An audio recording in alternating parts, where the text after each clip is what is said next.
अशी विविध पदं सांभाळली आहेत। ही राष्ट्रवादीची दीर्घकालीन रणनीती असू शकते। यांच्या रूपाने राष्ट्रवादी काँग्रेसनं आपला निर्णय स्पष्ट केलाय आणि अंतर्गत राजकारणाचं गणित दडलेलं असतं। एका निर्णयानं राष्ट्रवादी काँग्रेसमध्ये महिला नेतृत्वाचं संपूर्ण गणित बदलायला सुरुवात झाली आहे।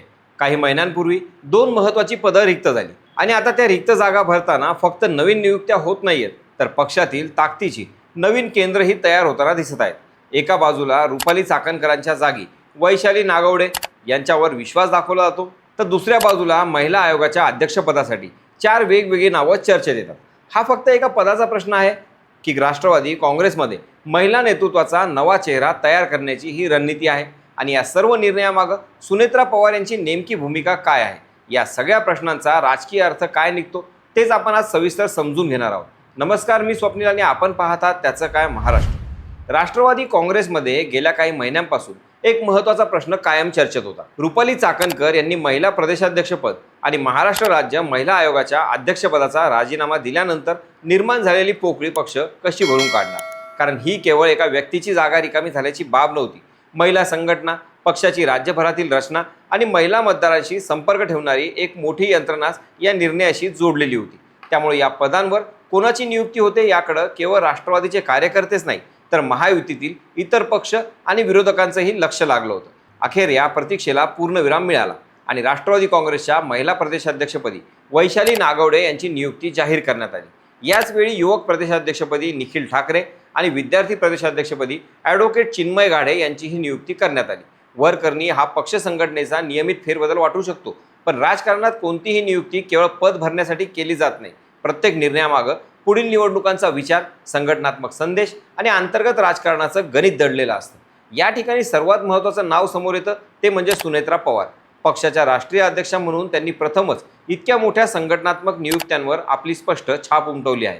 रुपाली चाकणकर यांच्या उत्तराधिकारी म्हणून वैशाली नागवडे यांची निवड हा फक्त एका व्यक्तीवर दाखवलेला विश्वास नाही, तर पक्षात आता कोणत्या प्रकारच्या नेतृत्वाला पुढे आणलं जाणार याचाही संकेत मानला जातो। कारण या पदासाठी अनेक महिला नेत्यांनी प्रयत्न केले होते, अनेकांची नावं चर्चेत होती, पक्षांतर्गत लॉबिंगही झालं, पण शेवटी विश्वास वैशाली नागवडे यांच्यावरच ठेवण्यात आला। आता प्रश्न पडतो, वैशाली नागवडे नेमक्या कोण आहेत? सामान्य जनतेसाठी हे नाव नवीन असलं तरी राष्ट्रवादी काँग्रेसच्या संघटनात्मक राजकारणात त्या नवीन नाही। त्या पुणे जिल्ह्यातील दौंड तालुक्यातील आहेत। गेली 2 दशकं त्या पक्षात सातत्यानं सक्रिय आहेत। त्यांनी महिला जिल्हाध्यक्षपद, प्रदेश सरचिटणीसपद, प्रदेश प्रवक्त्या अशी विविध पदं सांभाळली आहेत। त्यामुळे त्यांना संघटना, कार्यकर्ते आणि ग्रामीण भागातील महिला राजकारणाचा मोठा अनुभव आहे। त्यांचा राजकीय प्रवासही लक्षवेधी आहे। 1999 मध्ये जिल्हा बँकेच्या कामानिमित्त नागवडे कुटुंबाचा अजित पवार यांच्याशी संपर्क आला। त्यानंतर 2002 मध्ये अण्णासाहेब पाटील महामंडळावर संधी मिळाली। पुढे महानंद, पंचायत समिती, पुणे जिल्हा महिला संघटना, महाराष्ट्र पंचायत राज महिला समिती, महानंदाच्या पहिला महिला अध्यक्षा, तसेच उत्तर प्रदेशातील IVRI संस्थेच्या संचालक पदापर्यंत त्यांनी विविध जबाबदाऱ्या सांभाळल्या। म्हणजेच त्यांची कारकीर्द केवळ पक्ष संघटनेपुरती मर्यादित नसून प्रशासकीय आणि सहकार क्षेत्रातील अनुभवही त्यांच्याकडे आहे। याच कारणामुळे राष्ट्रवादीमध्ये त्यांना आक्रमक महिला चेहरा म्हणून पाहिलं जातं। माध्यमांसमोर पक्षाची भूमिका मांडणं असो किंवा विरोधकांवर टीका करणं असो, वैशाली नागवडे सातत्यानं सक्रिय राहिल्या आहेत।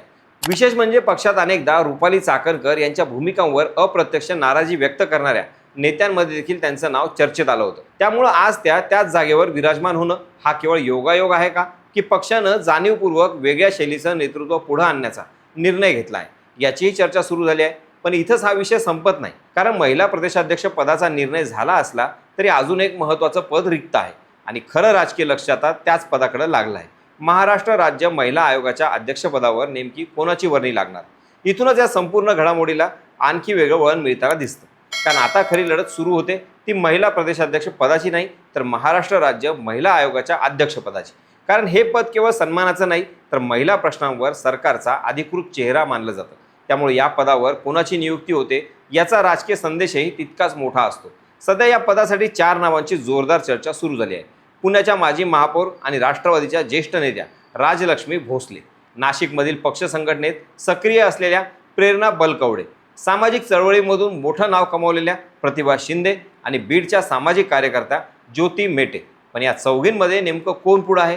प्रत्येक नावामागं वेगळं राजकीय गणित आहे। तर एकूणच चित्र पाहिलं तर रुपाली चाकणकर यांच्या राजीनाम्यानंतर रिक्त झालेल्या 2 मोठ्या पदांपैकी एका पदावर वैशाली नागवडे यांच्या रूपानं राष्ट्रवादी काँग्रेसनं आपला निर्णय स्पष्ट केला आहे. पण खरी उत्सुकता अजूनही संपलेली नाही. यामध्ये आणखी एक महत्त्वाचा मुद्दा लक्षात घ्यावा लागेल. महाराष्ट्रात स्थानिक स्वराज्य संस्थांच्या निवडणुकांची चर्चा सुरू आहे. त्यानंतर विधानसभा आणि इतर राजकीय समीकरणंही बदलू शकतात. अशावेळी महिला संघटना अधिक मजबूत करणं, नवीन नेतृत्व पुढं आणणं आणि सामाजिक क्षेत्रातील प्रभावी चेहऱ्यांना राजकारणात स्थान देणं ही राष्ट्रवादीची दीर्घकालीन रणनीती असू शकते. त्यामुळे या नियुक्त्यांकडे केवळ संघटनात्मक बदल म्हणून पाहता येणं योग्य ठरणार नाही. आता पुढचा निर्णय कोणाचा होतो? महिला आयोगाच्या अध्यक्षपदावर कोणाची वर्णी लागते? सुनेत्रा पवार या नियुक्तीतही आपली छाप कायम ठेवतात का, की महायुतीतील राजकीय समन्वयामुळे एखादं अनपेक्षित नाव पुढे येतं?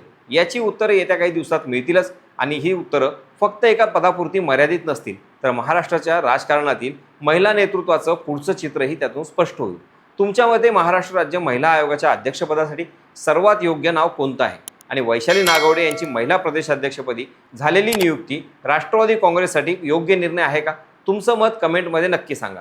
बाकी राजकारणाच्या आखाड्यात आपली नजर कायम असणारच आहे. तेव्हा कुठेही जाऊ नका, पाहत राहा, सबस्क्राईब करा. त्याचं काय महाराष्ट्र.